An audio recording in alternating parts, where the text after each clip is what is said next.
secured warrant.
Yeah.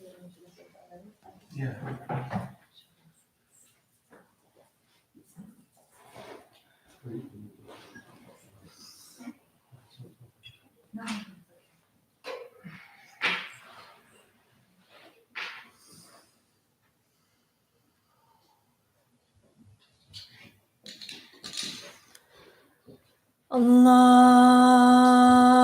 Ekber, Allahu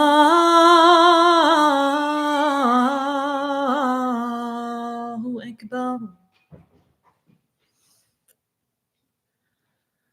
Allahu Ekber, Allahu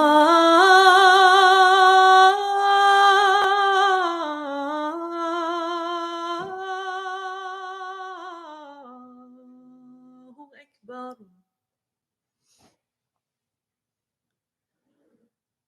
أشهد أن لا إله إلا الله.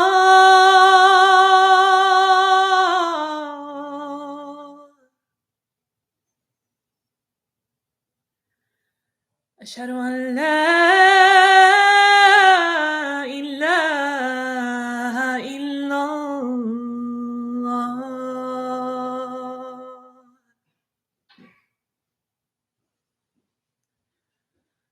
أشهد أن محمدًا رسول الله.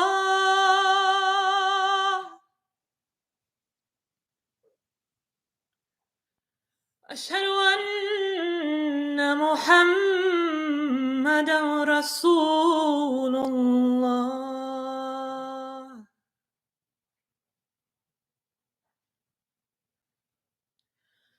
حي على الصلاة.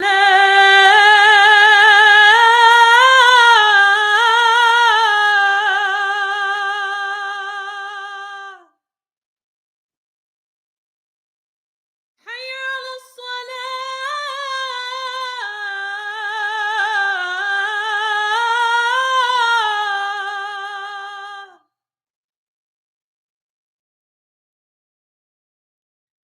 حي على الفلاح.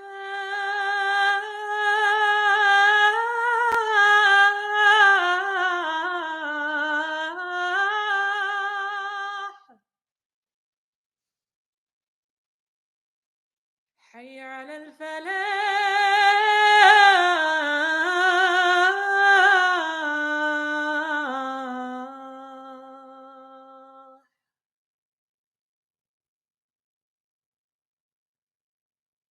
الله أكبر،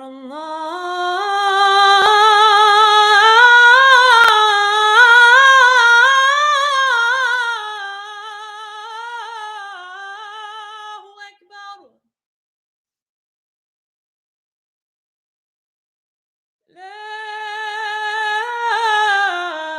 إله إلا الله.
السلام عليكم. الله أكبر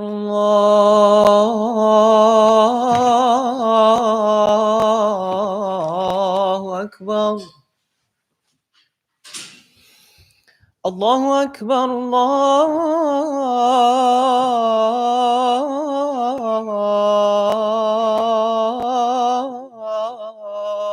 أكبر أشهد أن لا إله إلا الله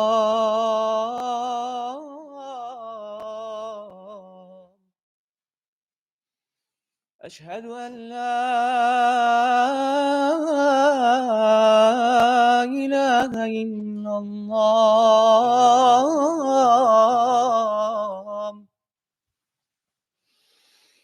أشهد أن محمدًا رسول الله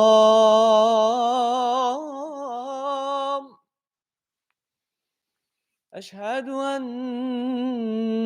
محمدًا رسول الله حي على الصلاة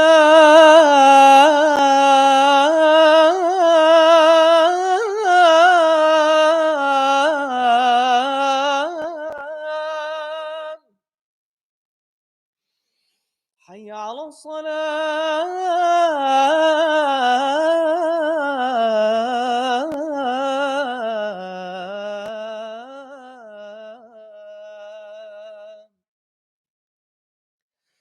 حي على الفلاح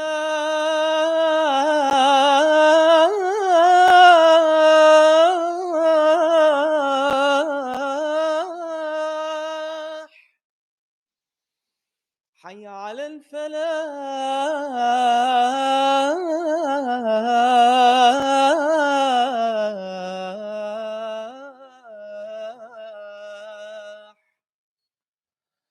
الله أكبر الله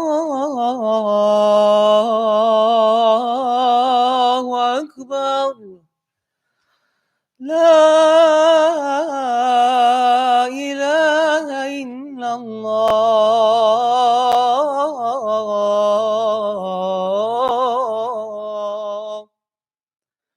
وصلى الله على سيدنا محمد وعلى آله وصحبه وسلم.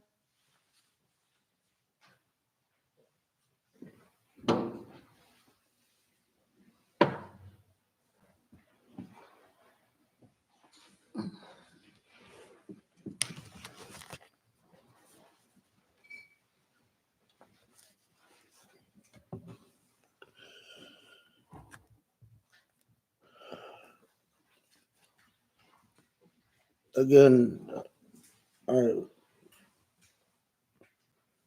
sincerely thank both Vitka Merson and Cheyenne Rasai for these angelic events.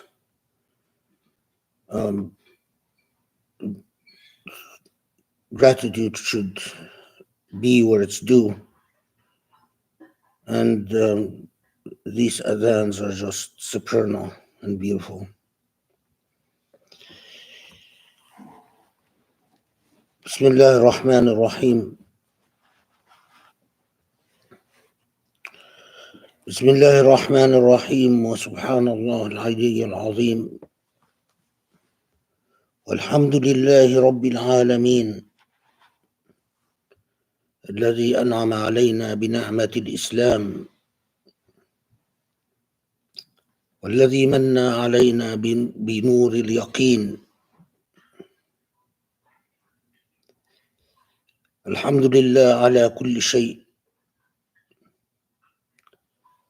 الحمد لله على ما قدر وعلى ما قدر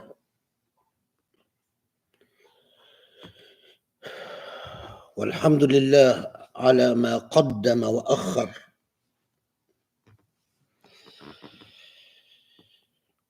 اللهم صل وسلم وبارك على الحبيب المصطفى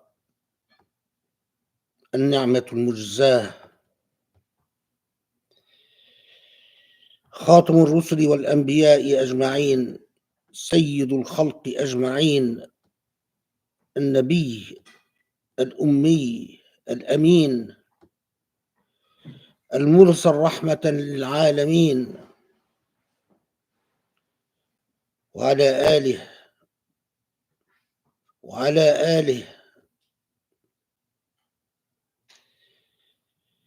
وعلى آل البيت أصحاب النطفة الزكية والنور الإلهي المتنقل من جيل إلى جيل بركة وهدى. يا آل البيت بركة وهدى. أفضل الصلاة والتسليم عليكم وعلى أصحابه المختارين وعلى من اتبعه بإحسان إلى يوم الدين.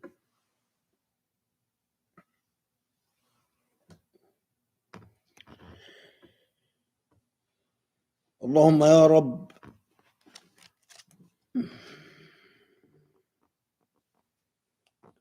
كم نبتهل إليك وكم ندعوك ونتوسل إليك قائلين كما قال رسولك النبي الأمين محمد عليه أفضل الصلاة والتسليم: أن تصلح لنا ديننا الذي هو عصمة أمرنا، وأن تصلح لنا دنيانا التي فيها معاشنا، وأن تصلح لنا آخرتنا التي فيها معادنا، وأن تجعل الحياة زيادة لنا في كل خير، وأن تجعل الموت راحة لنا من كل شر يا رب العالمين.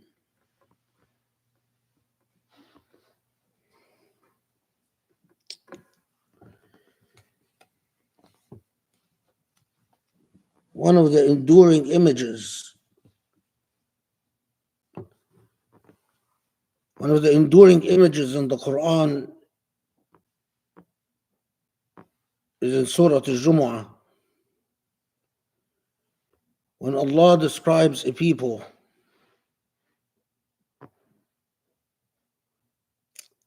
who inherit the word of God.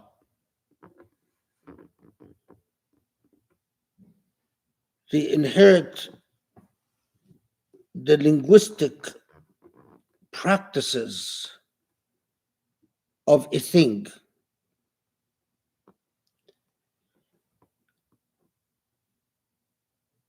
But substantively, they are entirely removed from the meanings of the words that they are supposed to have inherited. And in Surah Al-Jumu'ah, Allah describes such people as if donkeys carrying books.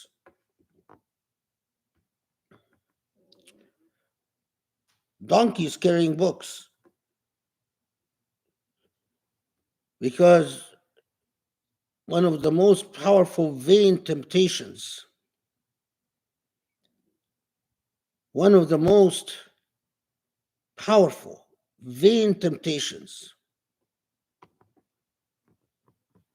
is to assume that just because you have inherited a linguistic practice, just because you have inherited a phraseology, a system of phrases, a system of words, just because you have inherited a system of meanings, and values that just because you inherited,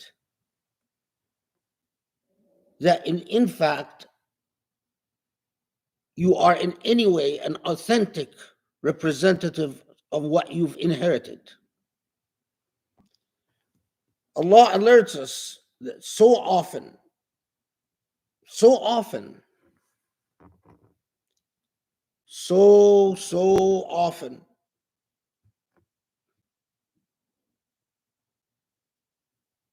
symbolized here by books, but so often the bearers of knowledge, the bearers of norms, the bearers of the message, the bearers of the guidance that was once given, the bearers of the memory of a prophet or prophets, the bearers of the memory of Ahlul Bayt, the bearers of the memory of the Prophet ﷺ. So often the bearers, those who bear, without realizing it, they are indeed like donkeys carrying books.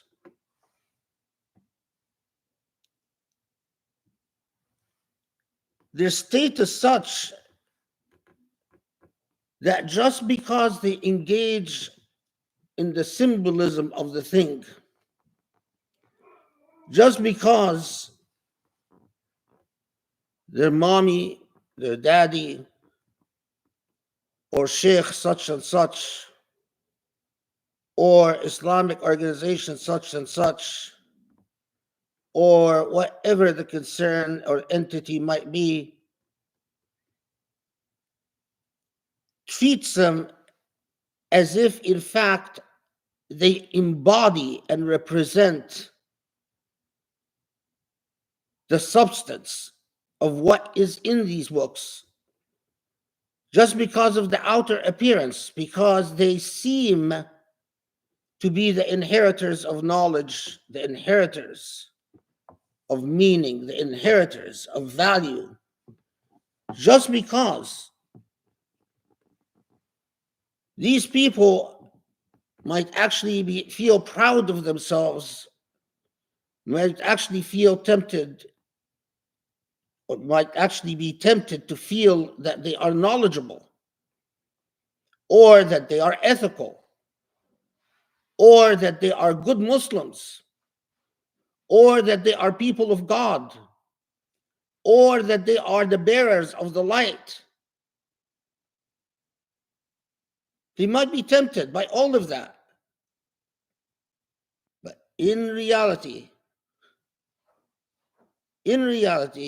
they are no more than donkeys carrying books.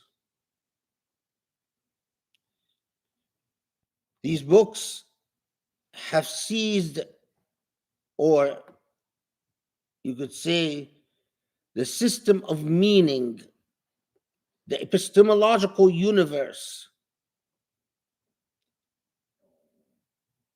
the system of moral norms that they are supposed to embody as inheritors of the thing,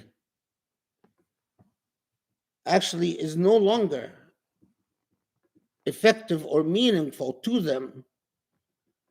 And then, so they have become donkeys carrying books.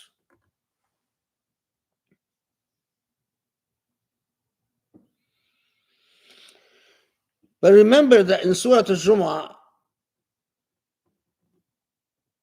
it is clear that what God says is generalizable to any people. To any people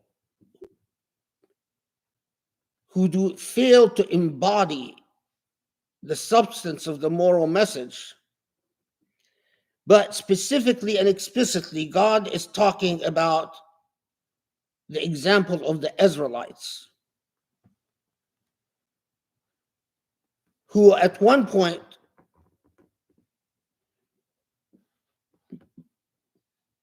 were the bearers of the message of monotheism,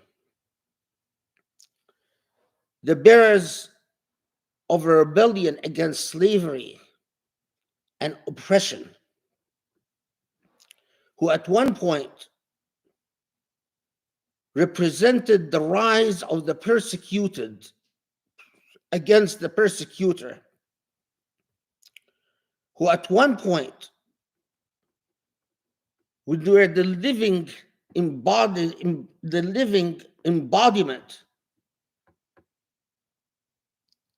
of how injustice and oppression cannot be tolerated. But the Quran is telling us that through the years, those people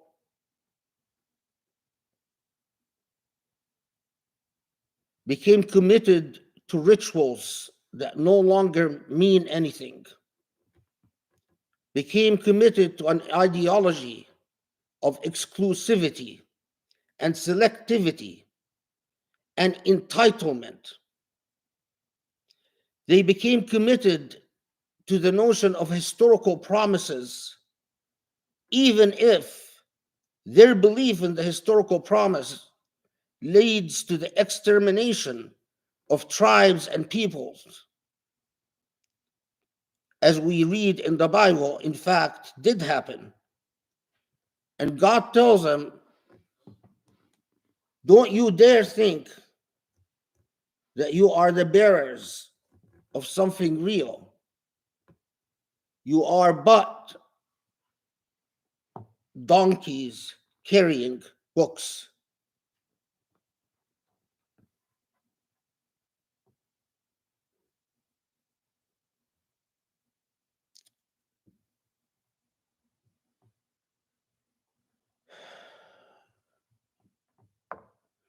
Two prongs here, two aspects to this khutbah that are equally important.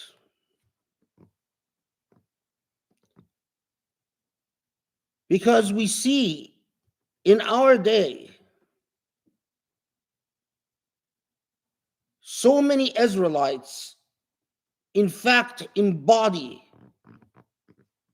that metaphor of being donkeys carrying books. And at the same time,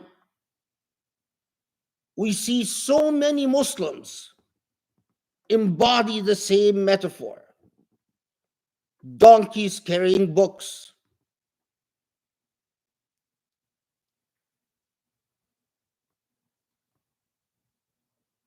Let's be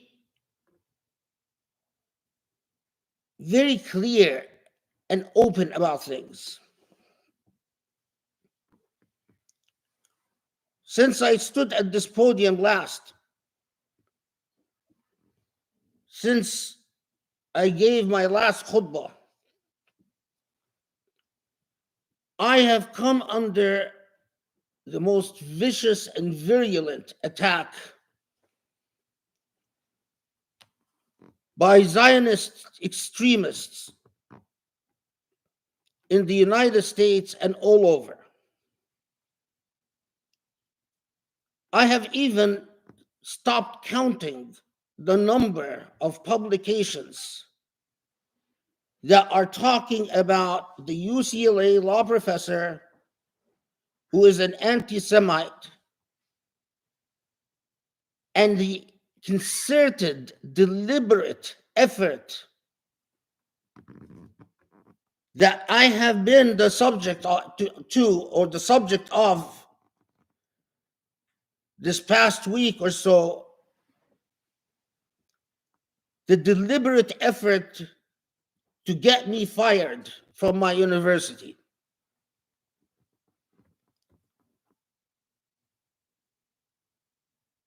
If not get me fired, to stain my reputation as a raving insane anti-Semite, a Jew hater. Of course, when you say about a professor of international law, an international professor of international human rights, that they are nothing but a Jew hater, the implication is clear,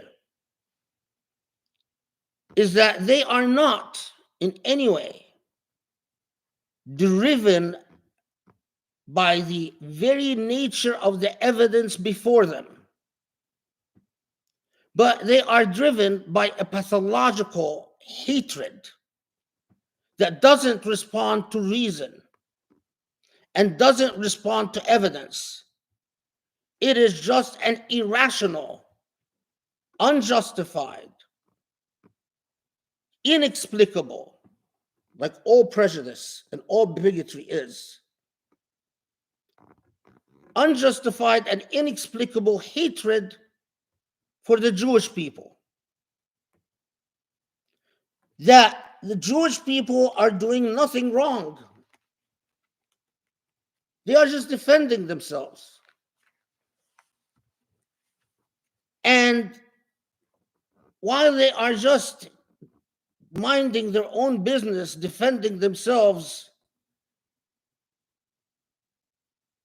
exercising the most natural right that a human being can have, and that is the right to self-defense, that yours truly and people like me, acting upon this blind pathological hatred,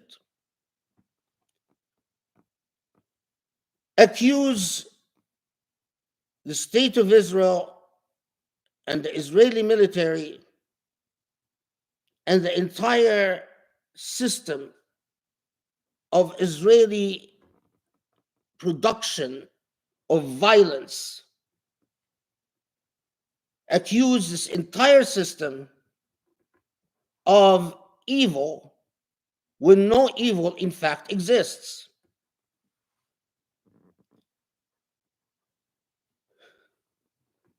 So yeah, all of those who hear this khutbah should know that there is a very concerted effort to malign me, to defame me, and to get me fired from my university. Threats of pulling donations, threats of ceasing to donate. But it is not just threats to the school that employs me. And although I've educated in the school generations of law students,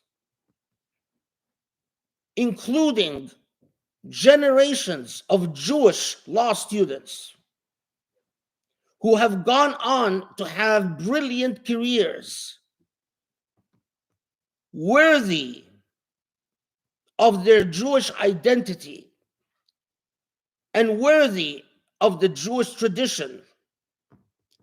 Although I've educated generations, and although I defy them to find a single Jewish student in all the years of teaching, I defy them to find a single Jewish student who will say Khalid Abul Fadl was unfair to me,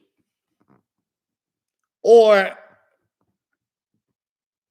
marginalized me, or did not give my opinions and points of view a fair chance and opportunity. They will not. They might invent a student, but if we are talking about playing fair, they will not find such a student. But this brings us back to something really critical.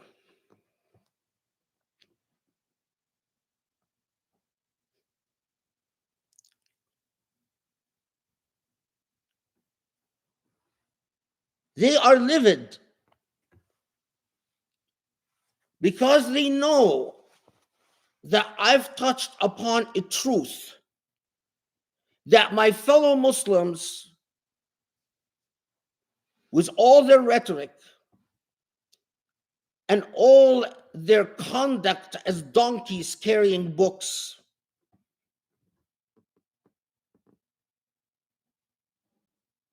donkeys carrying books are not threatening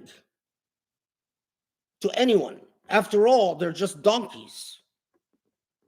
They might think that they're intelligent, but the outsider knows that these donkeys actually don't understand anything and don't know anything. And so what triggered them, and after doing everything possible for so many years to ignore my existence, once upon a time, when I was a presidential appointee, the Zionist organizations were extremely concerned. But I will never forget, after Bush left office, how Daniel Pipes wrote an article bragging that Khalid Abul Fadl used to be an important person, but we have succeeded in isolating him and marginalizing him. And he now is no more, or he now is nothing more than just an imam giving khutbahs. In other words, he is no longer any threat or any concern, because he does not any longer represent prestige and legitimacy within society.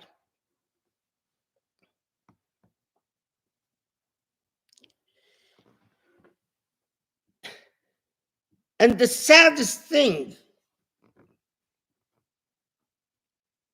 is, while Daniel Pipes wrote this, of course, gleefully about what he thinks, to the extent that the Canary Project had removed me completely. They have all these professors as enemies of Israel, but completely removed me, as if to say he is no longer relevant, no longer of any significance.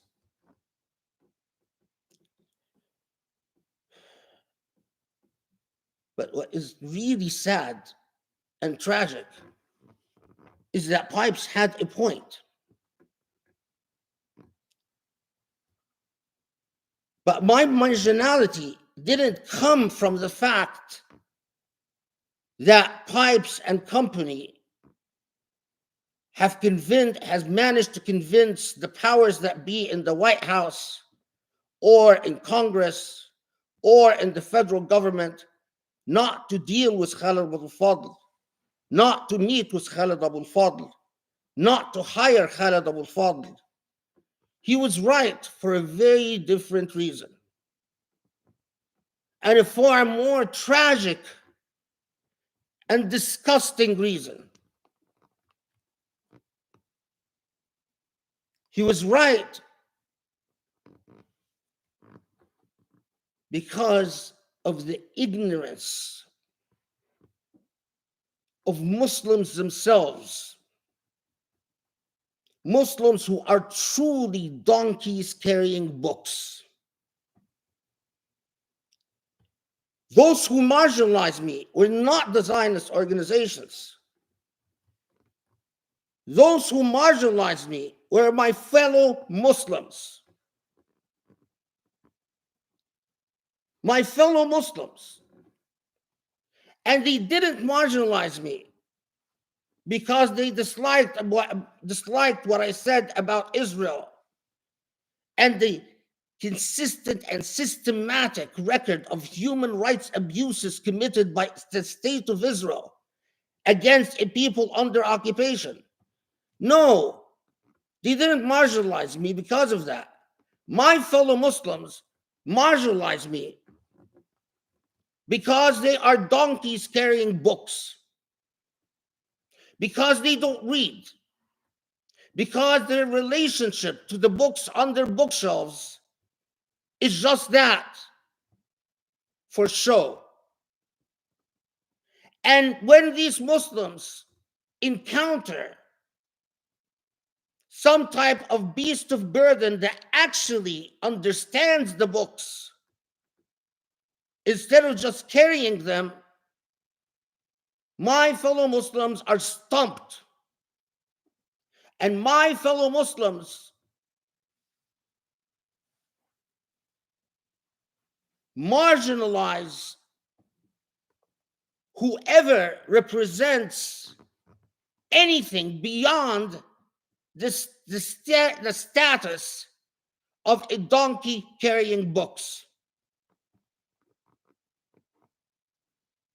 So while Pipes was gloating about how I have become irrelevant, but if Pipes was honest, he should have thanked Muslims for that and said, thank you, Muslims, for being donkeys carrying books who will speculate about how Khalid Abul Fadl is a Shi'i, who will speculate about how Khalid Abul Fadl is a liberal, who will speculate about how Khalid Abul Fadl is a Mu'tazili, who will speculate about all of that, and as a result, will pretend that the voice of Khalid Abul Fadl does not at all exist. Have you seen a more idiotic group of people than us? Let's go back to the reaction after I've given khutbah after khutbah after khutbah about Palestine and about Jerusalem. And after the Zionist organizations did their very best to try to ignore my existence and to say secretly, bravo, Muslims, bravo for believing whatever garbage we spew about this guy, and you Muslims have no brain, no intellect, no integrity. So whatever garbage we spew, we know that you will pick up and you will eat up. We know you Muslims. We know you, that you destroy whoever is in your fold, who is something more than a donkey carrying books. If there's a Muslim that is actually a thinker, who actually opens these books, reads these books, thinks about these books, i.e. a Muslim, something more than a donkey carrying books, we know that you Muslims will marginalize this person and put him on a far, far removed and forgotten shelf and just pretend they do not exist. We know you Muslims. We can rape your woman. We can murder your children. We can create rape camps in Bosnia. We can exterminate Muslims by the millions from the Rohingyas. We can continue empowering and encouraging China as they commit an actual Holocaust against the Uyghur Muslims. We can do all of that. But the minute we spread a rumor that Khalid Abul Fadl, or even perhaps not a rumor, that Khalid Abul Fadl doesn't particularly think much about what the so-called obligation of women covering their hair. That all it takes is for us to disseminate a little story about how Khalid Abul Fadl doesn't think much of the hijab. Then this is all you poor donkeys carrying books need to exterminate the best among you, the most intelligent among you, the most educated among you. And I'm not being arrogant in saying it, because it is true. People, many Muslims who meet the standard of professional competence, i.e., through difficult universities, legitimate degrees, serious intellectual production. This man before you won an award that has never been won by a religious practicing Muslim, not before and not since. The Oslo Human Rights Award. The Oslo Human Rights Awards have gone to plenty of secular, godless people. The few Muslims that it has ever been given to were thoroughly secular Muslims. Yours truly was the only Muslim who is a believing and practicing Muslim who was awarded the Oslo Human Rights Awards. And do you know who expressed concern and anxiety and fear? Yes, the Daniel Pipes of the world. And do you know the reaction of my fellow Muslims? Not even a congratulations. They did everything to pretend it never was.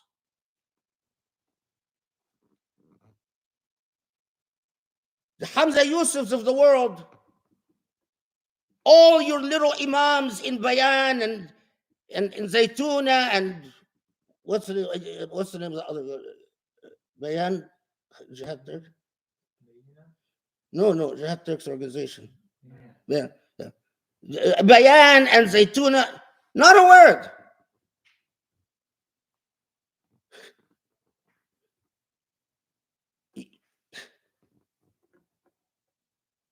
I am the only believing, practicing Muslim to have won, to have been honored by the American Academy of Religion. The American Academy of Religion is the organization for true scholars that work on religion. And for that academy to honor a Muslim for his contribution to religious thought in our modern world, do you think that there are Muslims who congratulated me? Do you think I received email after email from my fellow Muslims saying, Mabruk, brother? No. Think again. It is as if Khalid Abul Fadl winning that award, which you are selected for. You don't do anything to apply for it, obviously. Never was.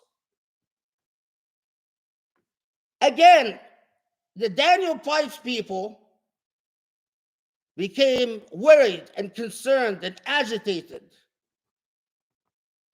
But as I said before, sweethearts, why bother yourself? Why are you so worried? You don't know how useless we are as donkeys carrying books. If only you knew, not even a single Muslim, even Muslims that I known all my life, like the people from the Islamic Center of Southern California, like the people from MPAC, like the people that was raised by Maher Hathout, Allah yarhamu wa yahsin ilayh, who I consider to be a second father. Not a single one of them said congratulations, or mashallah, or we're proud of you.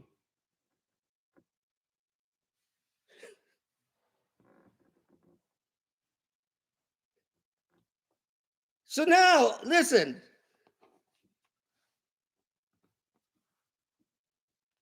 Where are the letters of threat?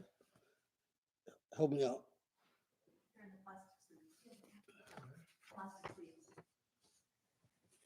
Yes. So here, some of what I've been receiving that I will share with you, so we can all enjoy.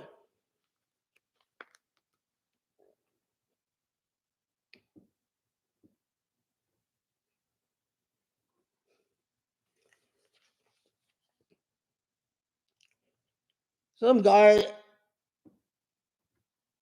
writes about how this is disgusting, that this is what legal education has come to, is to have a professor like myself at UCLA. And he says about me that I spew vile and racist rants that teach hatred and bias against Jews. Another guy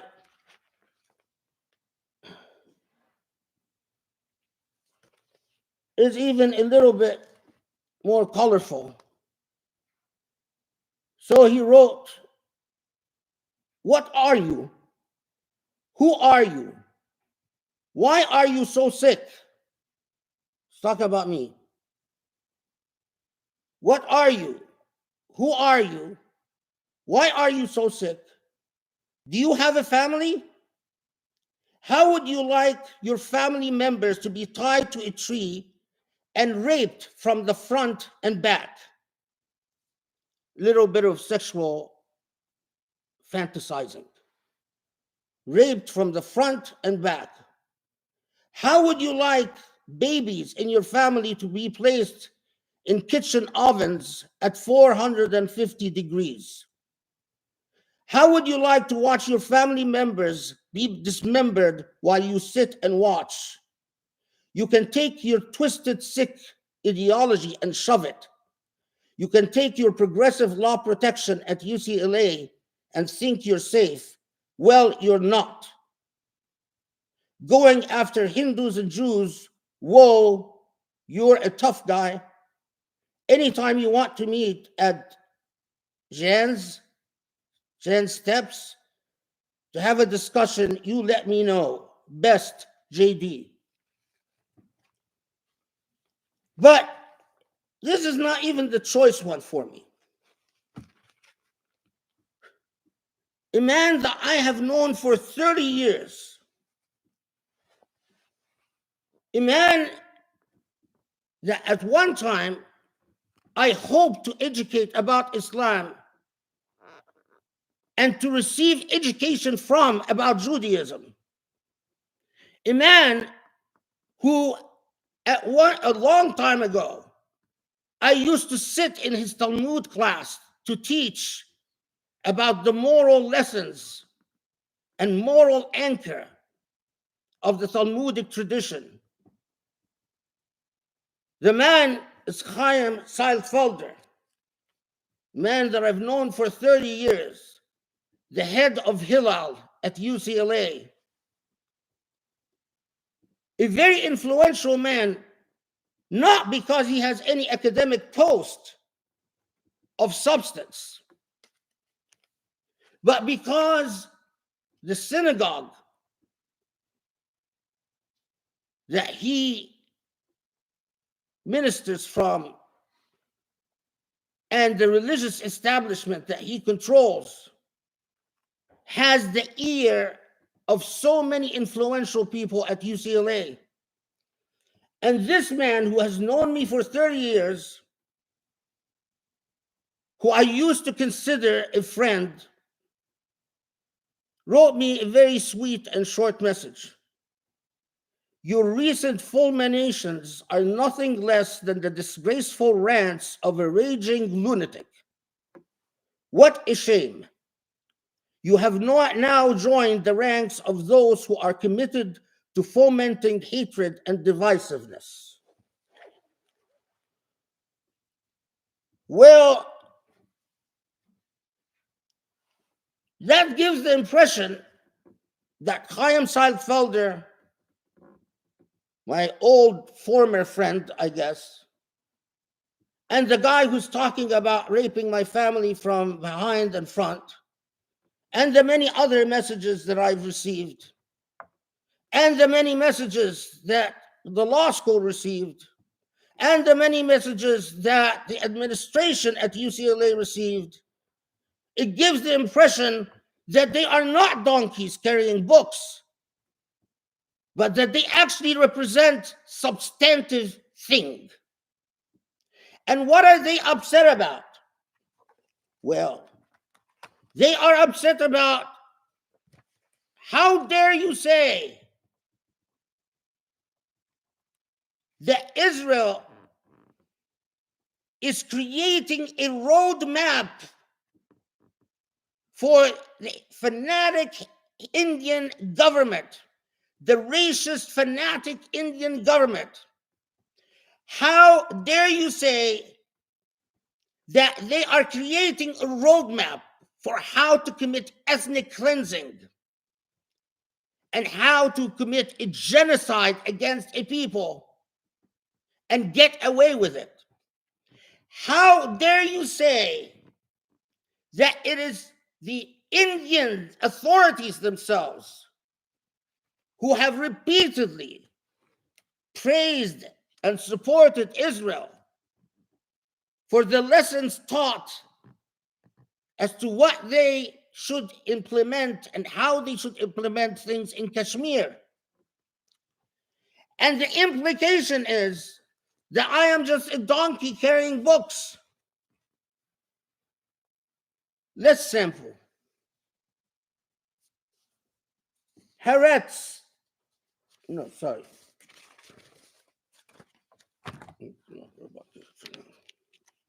Let's sample. And I'm going to provide links to all these articles so you can. The Asian Times, and I'm just going to read headlines, just a sample. Indians join Israel's war on Gaza. Scores of immigrated members serve the IDF to fight terror against Hamas.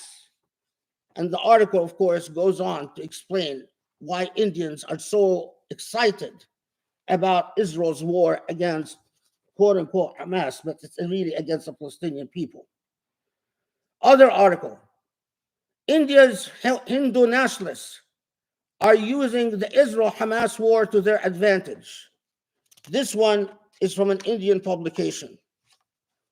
Another article from the Jerusalem Post itself. Chaim, do you read the Jerusalem Post? Do you know Hebrew? Have you learned Hebrew, Chaim? The Jerusalem Post itself, over 200 Indian B'nai Menashe, meaning Indian Jews, joined the IDF's fight against Hamas. Another article from India Today, why people from India are armed and ready in Israel to fight Hamas, giving great detail from India Today.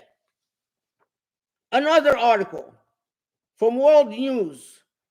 Israel is in awe of influential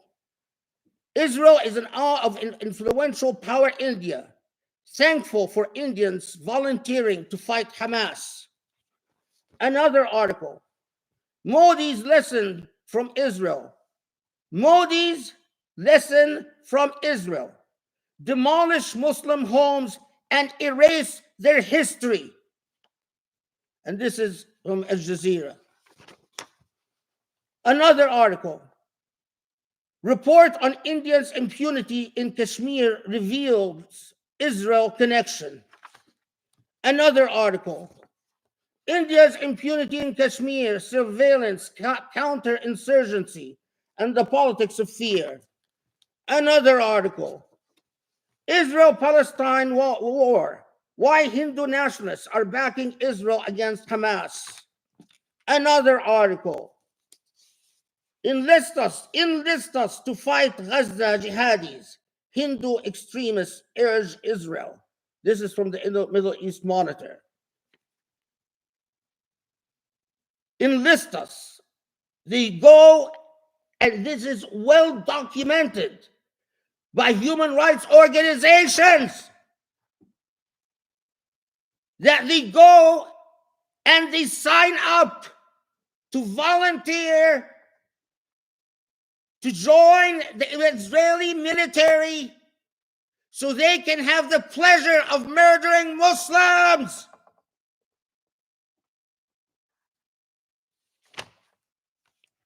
Another article, India bars protests that support the Palestinians. Analysts say a pro-Israel shift helps at home. Another article, this one is from New Delhi News, about how Indian mercenaries who joined the Israeli army were killed and their bodies retrieved. Another article, Indian origin soldier killed in gunfight with Hamas in Gaza Strip. Another article, this one from the Washington Post by Rana Ayub. India's ruling party is using the Israel-Gaza war to demonize Muslims. Another article by The Diplomat. India's digital footprint on the Israel-Gaza war, pro-Israel content, including disinformation, is being widely shared on social media by Indian nationals, more significantly by right-wing Hindu nationalists. Article after article after article discusses the obvious. Israel loves to claim that they have the most moral, ethical army in the world. This is like donkeys carrying books. Because if this is the most moral, ethical army in the world, then ethics and morality mean nothing whatsoever. This is an army that bombs indiscriminately. This is an army that targets medical workers and ambulances. This is an army that shoots people point blank and prevents anyone from coming to their aid until they bleed out and die. This is an army that has been caught time and time and time and time again, arresting people and shooting them as they are handcuffed and blindfolded. This is an army where there are tons of testimony of families saying, our fathers, our children, our brothers were executed before our eyes.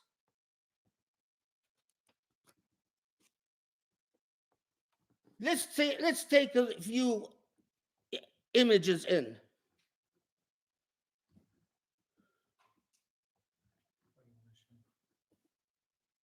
This is a picture. Can you show it to the camera?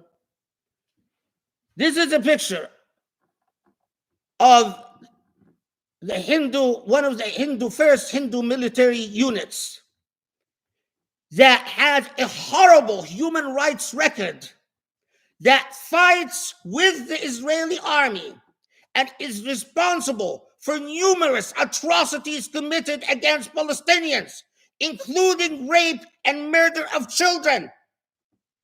Show them the image of the Indian soldiers in the bed. These are Indian soldiers who are laughing and joking after murdering Palestinian children, laying in their bed, laughing about the blankets and comforters that these poor Palestinian children used to enjoy. And the Israeli army knows fully well about the atrocities committed by the Hindu extremists. But they do not care. The video of the woman talking about the massacre of her family. Numerous videos like this, where mothers and grandmothers testify. As you can see, men that were clearly executed, killed execution style. Even a child in this film killed execution style. And the mothers or grandmothers or sometimes female neighbors testify how these men were gathered and killed right before their families. And what is the response of the great moralists in the Israeli army? What is the response of Chaim Saad Felder? What is their response? Don't believe the Palestinians. They do it to themselves. It could be all an act. They're just pretending to have died. And they're setting up Israel by saying the Israelis killed these people in front of us. And as soon as the camera goes away, these people will spring up and play soccer and enjoy a cold drink. But if these people actually look dead to you, really dead, and they're not going to get up, and they're not going to play soccer, and they're not going to enjoy a cold drink, well, these are terrorists that were killed in combat. And we know these Palestinians, they lie and lie and lie, because that's what Muslims do. That is what Arabs do. That is what colonized people do. That is what subaltern people do. That is what indigenous annihilated populations do. They always lie and lie and lie to frame their colonizer, to frame their oppressor. Don't you dare believe a Palestinian when a Palestinian tells you about their own suffering, because a Palestinian can never be believed, because a Palestinian is always a liar, born a liar, will live a liar, and die a liar.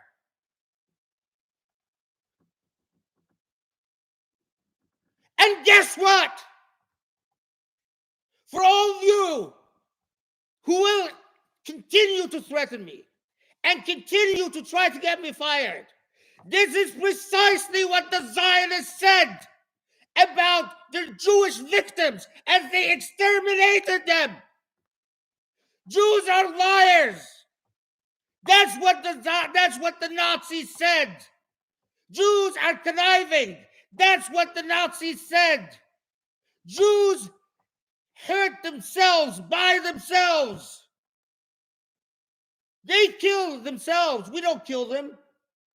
They exterminate themselves. We don't exterminate them. Don't believe Jewish propaganda. It's all a lie when they tell you that we're being exterminated in mass and killed in mass.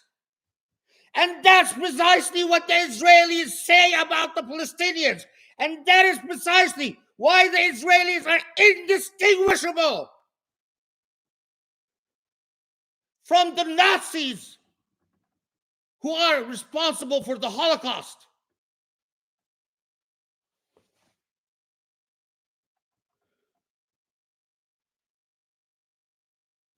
But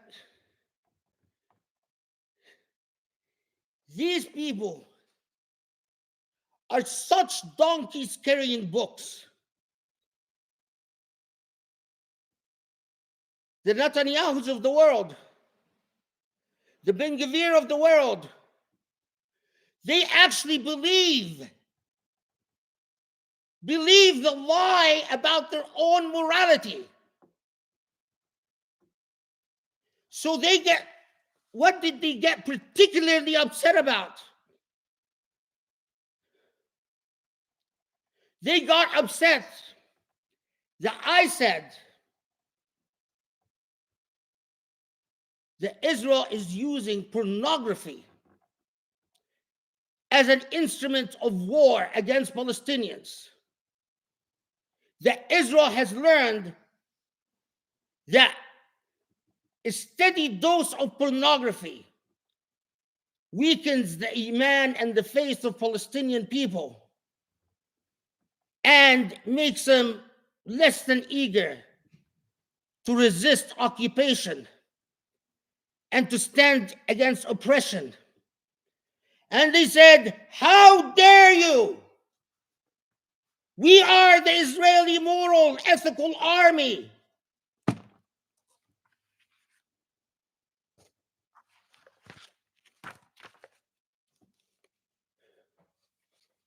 Evie. Porn is a weapon used in psychological warfare. Here is the proof. And it discusses how Israel is using porn as an instrument of warfare against the Palestinians. The Sydney Morning Herald.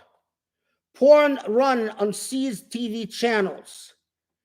What they're referring to is that Israel went into Ramallah, seized Palestinian television channels, stations.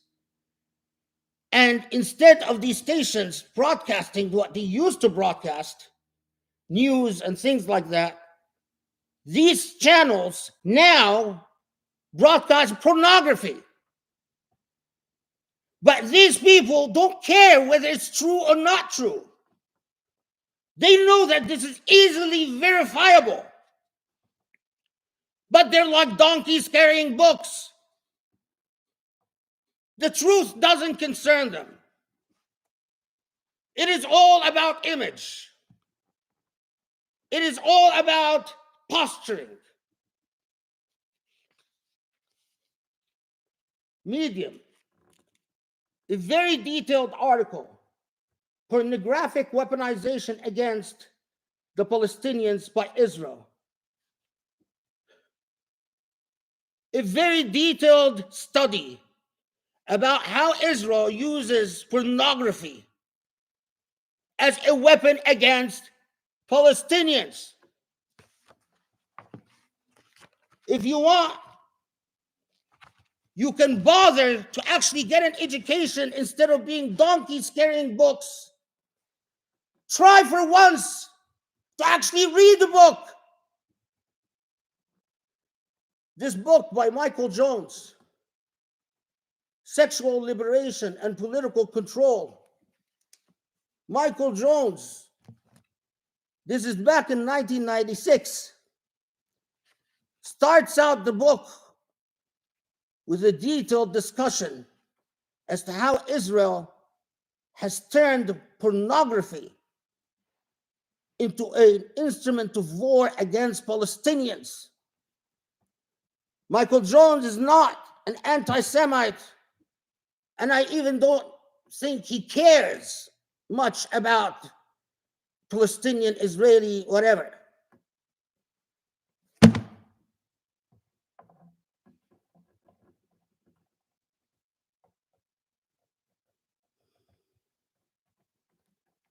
So go ahead. Go ahead. It's like that sweet, pretty lady who, her name is escaping me for the millionth time. Nicole Jeans. It's like that sweet pretty lady Nicole Jean said, you can't threaten someone. You can't threaten someone who's not scared to die. So go ahead. Threaten. Do what you want. Try to shut this voice up. Make my day. Go ahead. Who I fear is Allah. But there's another thing you should know about me. I don't care what anyone thinks of me, including all Muslims. So you can go ahead, malign me with Muslims all you want. You can go ahead, invent whatever information you can invent about me. You can go ahead, engineer whatever scandal your heart desires. As long as I know what the nature of my relationship with Allah subhanahu wa ta'ala is, I do not care if every Muslim on the face of this earth hates Khalid Abul Fadl. Means nothing to me. So go ahead. Take your best shot. You are criminals. You have no ethics. You have no morality.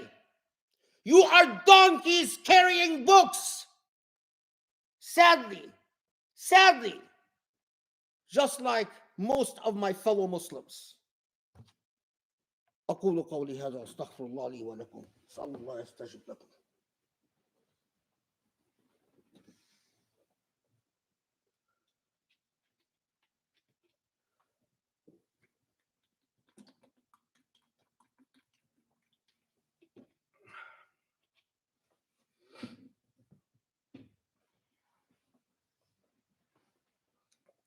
بسم الله الرحمن الرحيم. سبحان الله العلي العظيم والحمد لله رب العالمين والصلاة والسلام على محمد خاتم الأنبياء وأشرف الرسل أجمعين وعلى آله الأطهار الميامين وعلى صحبه المختارين وعلى من اتبعه بإحسان إلى يوم الدين.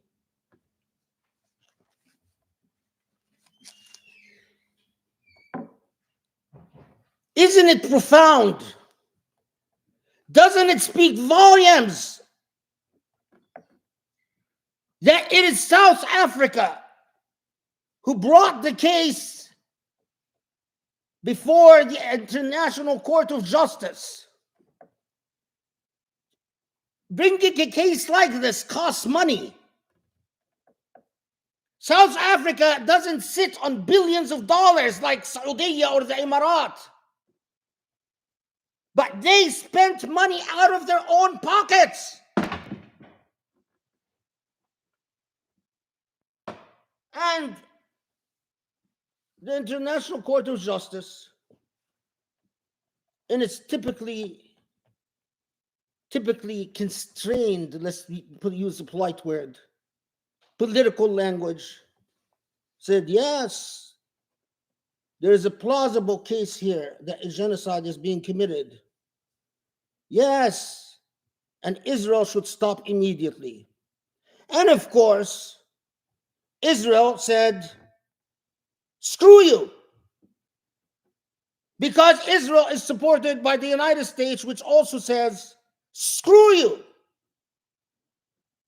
And all the countries that pretend to be the countries of moral books, countries who are in reality nothing more than donkeys carrying books, feigned a very weak display of concern. We have presented for now piles of evidence before Wahid Khan, the prosecutor of the International Criminal Court, the same man who couldn't indict Putin fast enough has been doing absolutely nothing. Writing a shameful, embarrassing, idiotic op-ed, publishing it in London, that left all international lawyers puzzled. What the heck is this man saying? And as a result, lawyers of every ilk and kind, the most prominent and distinguished international law professors, signed a letter telling the prosecutor of the International Criminal Court, you are derelict in your duties. You have breached your obligations, and you must promptly resign.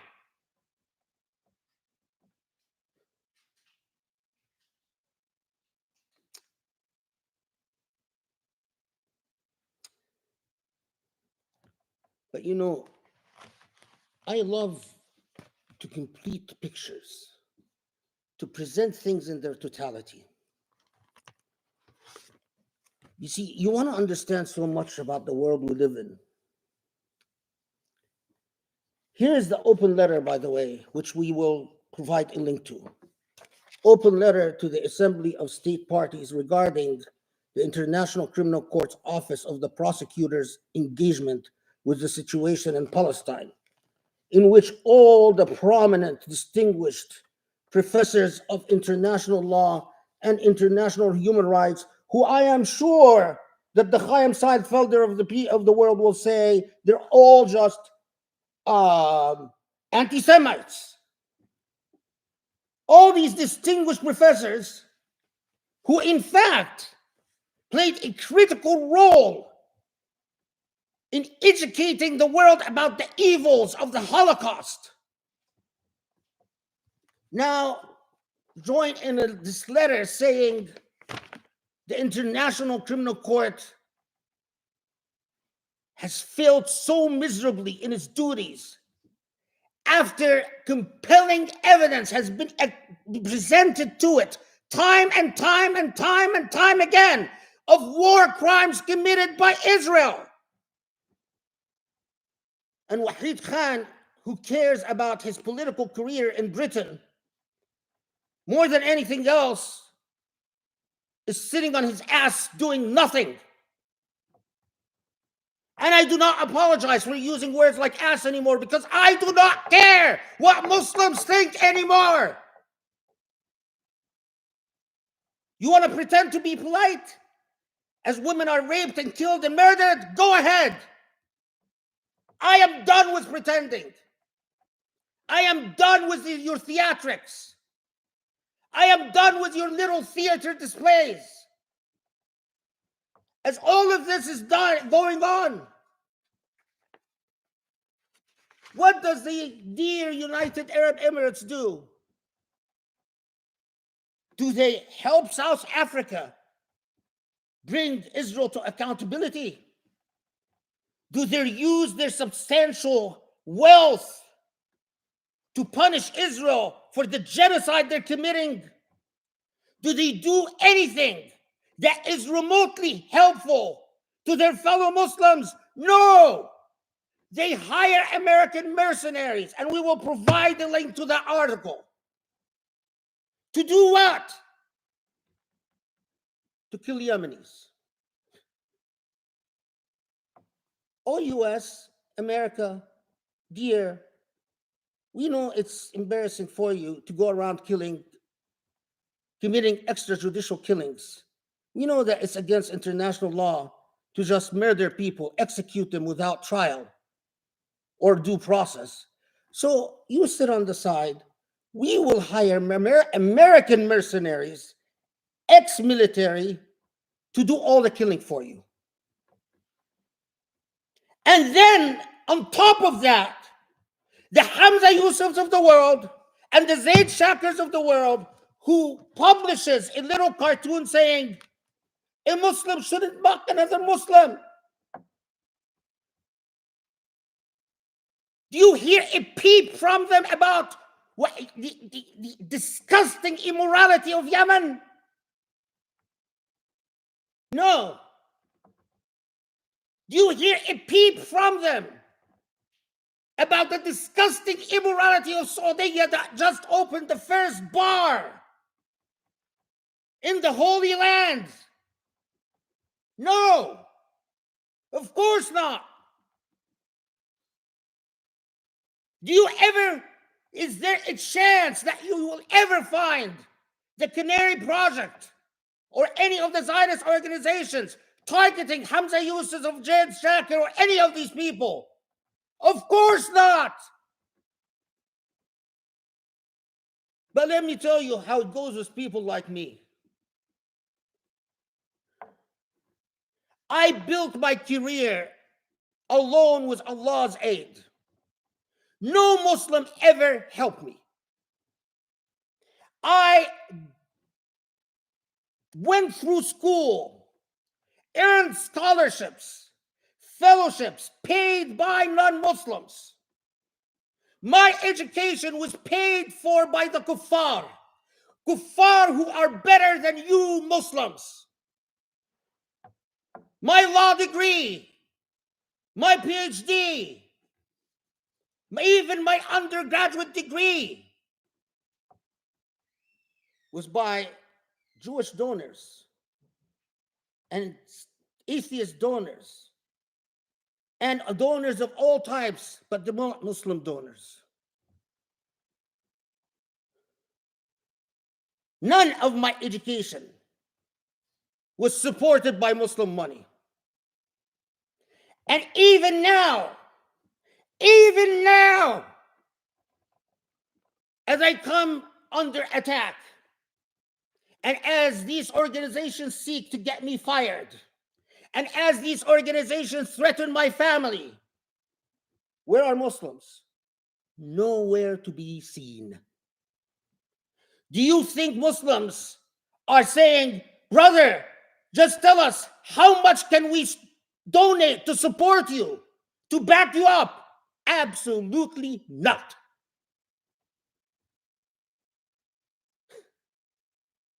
Muslims. Once upon a time, a man called Safi Qureshi in California came, talked the big talk. I am a wealthy Muslim who donated millions to the University of Irvine, who gave bayan, I don't know what, who gave the Islamic Center, I don't know what. Look at me, I'm a wealthy Muslim. Kiss up to me, praise me, treat me like a king. And at the end, supported us with nothing. Zilch, zero. In Columbus, Jawad Shah, I am so fed up. I am calling everyone by name.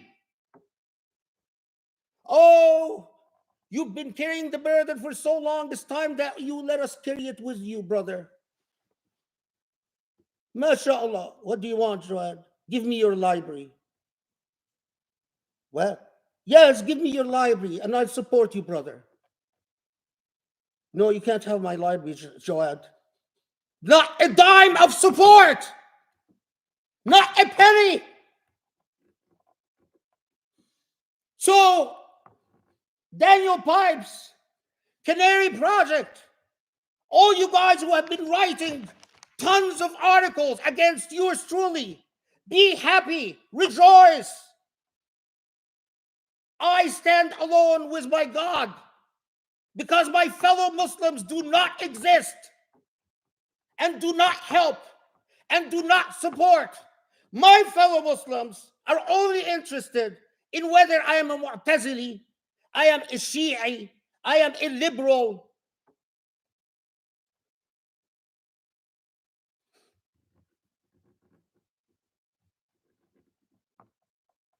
The full truth.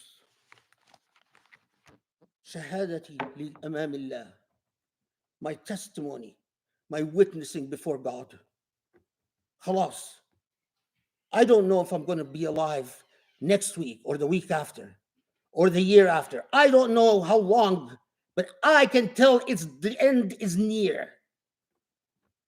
I know that the end is near, and there is no more time for lies and theater and for donkeys carrying books.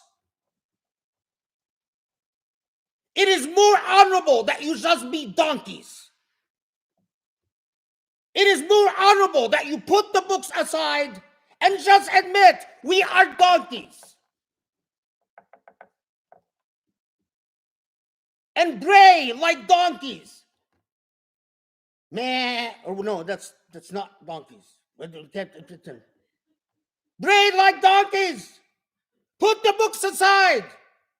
Zaid Shakir, Hamza Yusuf, Bin Baya, you all pretenders. All the wealthy Muslims who have let not Khalid al-Fadl, but generations of people like Khalid al-Fadl perish alone, unsupported, without help. The little players in the Islamic Center of Southern California, the dentist, the guy who owns a sports store, who go around pretending, oh, we are Muslim scholars. We were trained by Mahat Hut. Allahu Akbar, la ilaha illallah. You are donkeys carrying books. Set aside the books and just be donkeys, for God's sake. This is my testimony before God. May Allah forgive me and forgive you, and especially forgive those of us who is on the erroneous way, fi tariq al-dalal. And may Allah bless those of us who is on the tariq al-huda. Allahumma aghfir lana, Allahumma afu anna, Allahumma arhamna, Allahumma tub alayna, Allahumma ahdina li aqraba min hadha rashada ya Ali ya Azim, ya Rabb. Allah, forgive our sins. Allah, forgive us for being donkeys carrying books. Allah, at least inspire in us the strength to put the books aside and just be donkeys. Ya Rabb.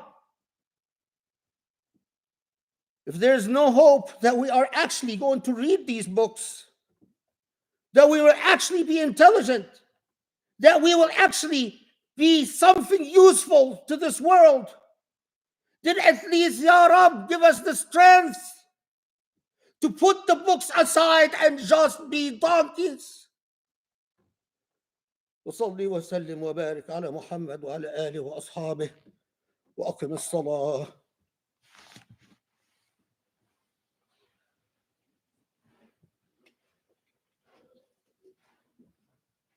الله أكبر الله أكبر أشهد أن لا إله إلا الله أشهد أن محمدا رسول الله حي على الصلاة حي على الفلاح قد قامت الصلاة قد قامت الصلاة الله أكبر الله أكبر لا إله إلا الله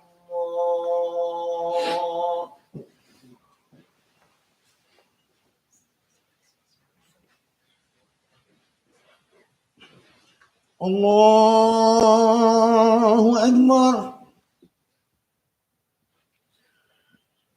بسم الله الرحمن الرحيم. الحمد لله رب العالمين الرحمن الرحيم مالك يوم الدين إياك نعبد وإياك نستعين اهدنا الصراط المستقيم صراط الذين أنعمت عليهم غير المغضوب عليهم ولا الضالين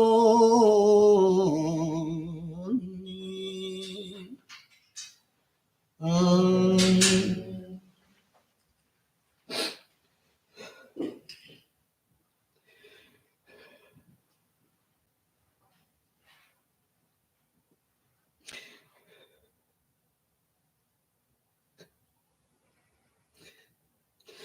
يسبح لله ما في السماوات وما في الأرض الملك القدوس العزيز الحكيم هو الذي بعث في الأميين رسولا منهم يتلو عليهم آياته ويزكيهم ويعلمهم الكتاب والحكمة وإن كانوا من قبل لفي ضلال مبين وآخرين منهم لما يلحقوا بهم وهو العزيز الحكيم ذلك فضل الله يؤتيه من يشاء والله ذو الفضل العظيم مثل الذين حملوا التوراة ثم لم يحملوها كمثل الحمار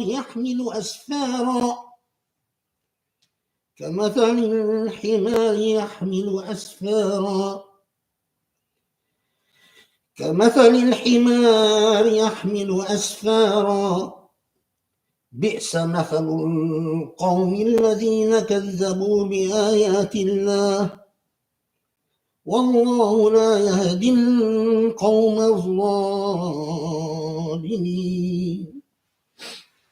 الله أكبر.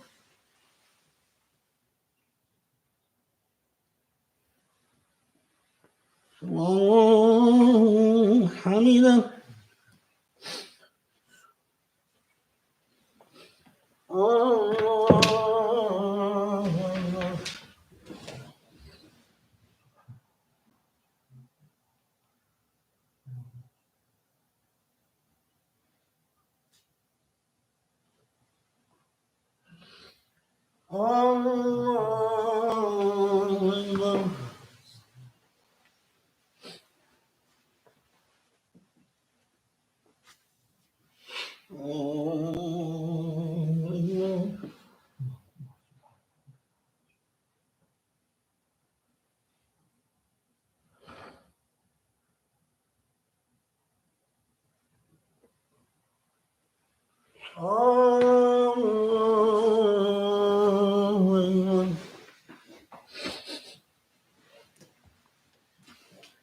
بسم الله الرحمن الرحيم الحمد لله رب العالمين الرحمن الرحيم مالك يوم الدين إياك نعبد وإياك نستعين اهدنا الصراط المستقيم صراط الذين أنعمت عليهم غير المغضوب عليهم ولا الضالين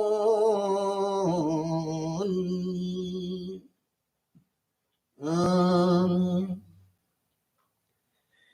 مثل الذين حملوا التوراة ثم لم يحملوها كمثل الحمار يحمل أسفارا بئس مثل القوم الذين كذبوا بآيات الله والله لا يهدي القوم الظالمين.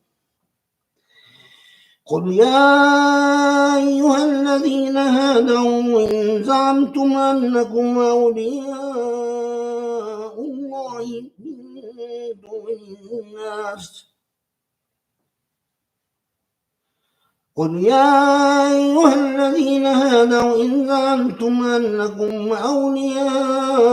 الله من دون الناس فتمنوا الموت إن كنتم صادقين ولا يتمنونه أبدا بما قدمت أيديهم والله عليم بالظالمين.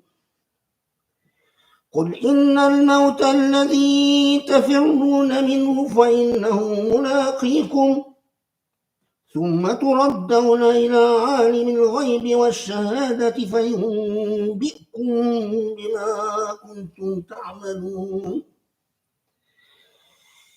يا أيها الذين آمنوا إذا نودي للصلاة من يوم الجمعة فاسعوا إلى ذكر الله وذروا البيع ذلكم خير لكم إن كنتم تعلمون فإذا قضيت الصلاة فانتشروا في الأرض وابتغوا من فضل الله واذكروا الله كثيرا لعلكم تفلحون وإذا رأوا تجارة أو لهوا انفضوا إليها وتركوك قائما قل ما عند الله خير من اللهو ومن التجارة قل ما عند الله خير من اللهو ومن التجارة والله خير الرازقين الله أكبر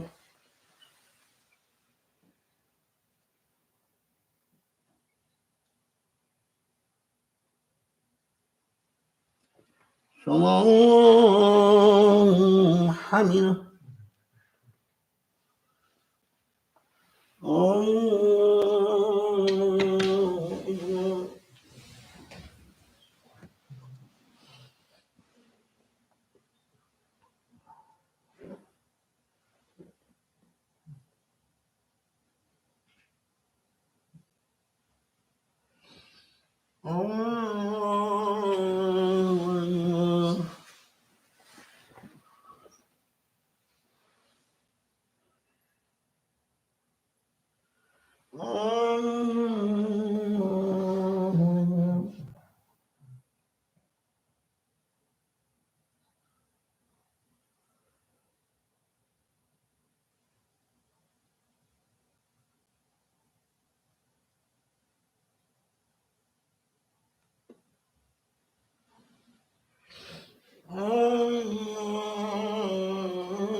السلام عليكم ورحمة الله السلام عليكم ورحمة الله